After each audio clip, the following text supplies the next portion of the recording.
अरे बहू, मेरे और तेरे ससुर जी की रोटी मत बनाना, मैं बना लूंगी, दिन तक ठंडी हो जाती है। बहू जो कि एक वर्किंग लेडी थी। नहीं नहीं माँ जी, मैं अच्छे से कपड़े में लपेट देती हूँ ना, आप क्यों मेहनत करेंगी, माइक्रोवेव में गर्म कर लेना। अरे नहीं बहू, मेहनत मत कर, वैसे भी ऑफिस में कम मेहनत होती है क्या, जा रहने दे। लेकिन बहू मानती नहीं, वो सास ससुर की रोटी बना कर ही जाती है। दोपहर में खाने के वक्त ससुर जी कहते हैं, अरे बहू को रोटी बनाने के लिए क्यों मना कर दिया, क्या हो गया, ठंडा ही तो खाते आए हम लोग हमेशा से। अरे वो क्या है ना, सुबह ऑफिस जाती है, घर का सारा काम करने में वक्त लग जाता है, अरे थकती है वो अलग, तो मैंने सोचा बहाने से ही थोड़ा कम काम करवाऊं। ससुर मुस्कुरा रहे होते हैं। ये तो अच्छा है, बहू को समझना जरूरी है। वक्त बीत रहा था, घर में सब खुश थे कि एक दिन, माँ जी आप शाम को थोड़ा टहलने निकला करें, घर पर रह रहकर हड्डियां जाम होती है, पापा को भी ले जाया करिए, मैं वक्त पर तो आ जाती हूँ। बहू ठीक 5 बजे ऑफिस से घर आ जाती है, फिर चाय नाश्ता बनाकर सास ससुर के साथ बैठती, उन लोगों को सारा दिन का हाल बता। रात को पति घर आता है। क्या बात है बेटा, ऑफिस से आकर कभी हम लोगों के साथ भी बैठा कर। अरे माँ, दिन रात काम करके मन ही नहीं करता, अगले दिन की फिर तैयारी होती है, आप और पापा ही कमरे में आ जाओ। इससे अच्छी तो बहू है, कितना भी थकी रहे, घर आकर हम लोगों के लिए चाय नाश्ता बनाना, फिर बातें करना। बहू ना होती तो हम बुढ़ा बुढ़िया तो बैठे ही रह जाते। सास और ससुर अब बहू के कहने पर शाम की सैर पर निकलने लगते। सास की कई सहेलियां बनती है तो ससुर को भी कुछ बुजुर्ग लोगों का ग्रुप मिल जाता है। कैसा रहा सहेलियों के साथ शाम का वक्त? हम लोगों ने तो भाई खूब योगा किया। अरे हम लोगों को गप्पों से फुर्सत ही नहीं होती। वैसे मिसेस मल्होत्रा आज बहू के बारे में कुछ बोल रही थी। तभी वहाँ ऑफिस से बहू आ जाती है जो जींस और टॉप में होती है। क्या बात है माँ, क्या कह रही थी आपकी सहेली आपकी बहू के लिए? सास इस बार बहू को कुछ अलग तरीके से देखती है और उल्टा सवाल ही दाग देती है। क्या कह रही थी वो हटा, ये बता, तेरे ऑफिस में तो मर्द भी काम करते होंगे ना? बहू जो अब तक मजाक कर रही थी वो सीरियस हो जाती है। मर्द होंगे नहीं माँ जी, मर्द ही ज्यादा है, हम 5 ही लड़कियां हैं ऑफिस में। अरे तो अच्छा लगता है क्या ऐसे कपड़े पहनती हो? कल से तुम ना साड़ी पहनकर ऑफिस जाना, और हाँ, शाम का नाश्ता थोड़ा जल्दी बनाया करो, नाश्ता बनाकर बाद में ही ऑफिस के कपड़े चेंज करने जाना। बहू को समझ में नहीं आता कि सास को हो क्या गया है, लेकिन वो कुछ नहीं कहती, सीधे किचन में जाकर चाय नाश्ता बनाती है और सास ससुर को दे देती है। अगले रोज बहू ऑफिस के लिए तैयार होती है तो खूब सुंदर सी साड़ी पहनती है और ऑफिस के लिए निकलने से पहले सास और ससुर के पैर छूती है और निकल जाती है।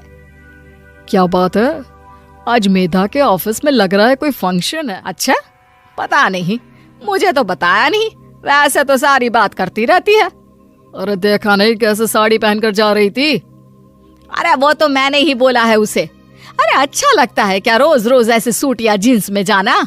बहू हो, बहू बनकर रहो, और आप भी ना मेधा मेधा मत किया करिए, बहू बोला करिए, सर पर चढ़ जाएगी तो दिक्कत हो जाएगी। सास अब बहू को बहू जैसा रखने लगती है, हर बात पर रोका टोकी, हर बात पर ताने। क्या बात है, आजकल लेट आ रही हो ऑफिस से? अरे चाय के लिए भी देर हो जाती है, हम लोग फिर पार्क में भी देर से पहुंचते हैं। सभी की बहुएं वक्त से चाय नाश्ता करा देती है अपने सास ससुर को, बस एक तू ही है जो उस वक्त ऑफिस से निकलती है। माँ जी, वो एक रास्ता पुलिस वालों ने न जाने क्यों बंद कर रखा है, जिसके कारण ट्रैफिक ज्यादा हो जाता है। मैं कोशिश करूंगी कल वक्त से पहले ही निकल जाऊं। ससुर देख रहे होते हैं कि बहू अब परेशान सी रहने लगी है। एक रोज, बेटी मेधा। जी पिताजी। बेटा देख जरा कौन सी टी शर्ट अच्छी लग रही है। वो क्या है ना, शाम को सब बदल बदल कर टी शर्ट पहनते हैं, मैं भी सोच रहा हूँ कि आज कुछ अच्छा सा पहन कर जाऊं। हाँ पिताजी, ये सही है, ये लाल वाली ना बहुत जचेगी आप पर, मेरे पापा पर भी डार्क रंग बहुत जचता है। क्या चल रहा है? अरे ससुर के सामने घूंघट तो छोड़ो, ऊपर से रंग बताया जा रहा है टी शर्ट का। अरे बहू, कोई संस्कार दिए नहीं है क्या तेरी माँ ने? बहू इस बार बहुत निराश हो जाती है। वो वहां से तुरंत अपने कमरे में चली जाती है। अब बहू घर का सारा काम ऑफिस जाती, लेकिन साड़ी और सर पर पल्ला लेकर। एक बार पड़ोसन उनके घर आती है। बहू का तो रूप ही बदल दिया। ठीक किया, बहू बहू जैसी ही अच्छी लगती है। अच्छा, चलती हूँ मैं। पड़ोसन के जाने के बाद सास बड़ी अकड़ के साथ कहती है, देखा मेरा कमाल, कैसे मैंने मेधा बहू को कंट्रोल में कर लिया। अब बारी ससुर के बोलने की थी। हाँ सुमित्रा, बिल्कुल, ये काम तो किया है तुमने, लेकिन कभी सोचा क्या खो दिया? क्या खो दिया? मैंने तो कुछ नहीं खोया जी। खोया है, पहले बहू जब ऑफिस जाती तुम्हारे पैर छूकर तुम्हें गले लगाती, लेकिन अब सिर्फ पैर छूती है। हाँ जी, ये बात तो आप ठीक बोल रहे हैं।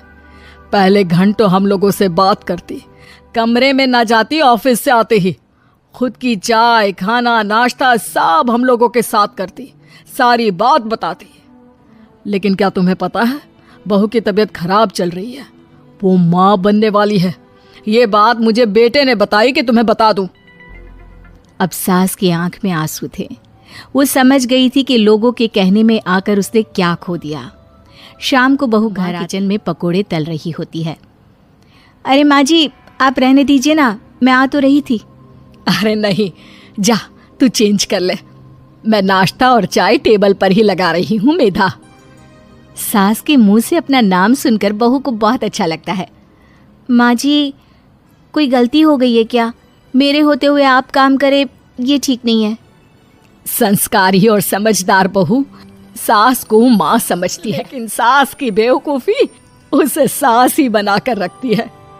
बहू, मुझे भी थोड़े संस्कार और समझदार बनने का मौका दे, जिससे मैं भी बहू नहीं बेटी को देखूं तुझ में।